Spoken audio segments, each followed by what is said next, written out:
To take a very utilitarian model of friendship, are there diminishing marginal returns to it? So, say that you become friends with someone who's really smart, you then get to know them, you get to know how they think, you incorporate their worldview. At what point does it, you're just like, hey, I just don't really feel like being friends with this person? That in general hasn't happened to me. I think the people you pick, ideally, you'd like increasing returns where they keep on developing and you have such a common language and a common history with them, you can keep on making it better. I'm not predicting that always happens, but it's what you want to look for.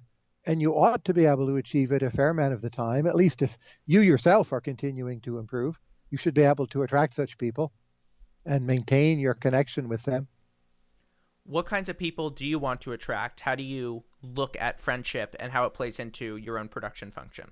People who are in areas I don't know so well, but I know the area or how they think well enough to communicate with them. That's what I find very valuable. So it's not necessarily other economists at all. So, what kinds of people have you learned the most from? Depends on the time horizon. Very early in my life, it was 100% chess players and a small number of like junior high school teachers, grade school teachers.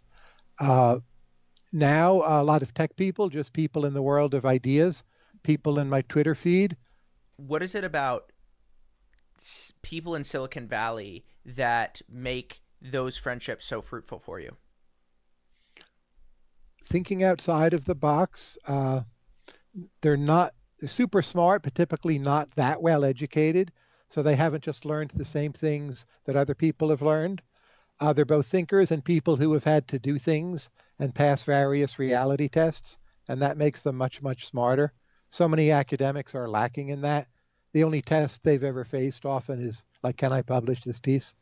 And I think that's stunting. So, is education then overrated? Well, by whom? I would say by the country as a whole, it's still underrated, but by smart people, it's definitely overrated. But maybe learning is actually what's underrated, and education in everyone learning the same thing is the thing that is overrated. Well, but if you look at American colleges and universities, they typically don't publicize their completion rates, but I suspect they're between like 38 to 40%. And a lot of those people ought to finish, but they don't. They lack the self-confidence, the discipline, or their family has money problems. And I think if they assigned higher value to finishing, their lives would be better, even if they wouldn't, in every case, always learn so much.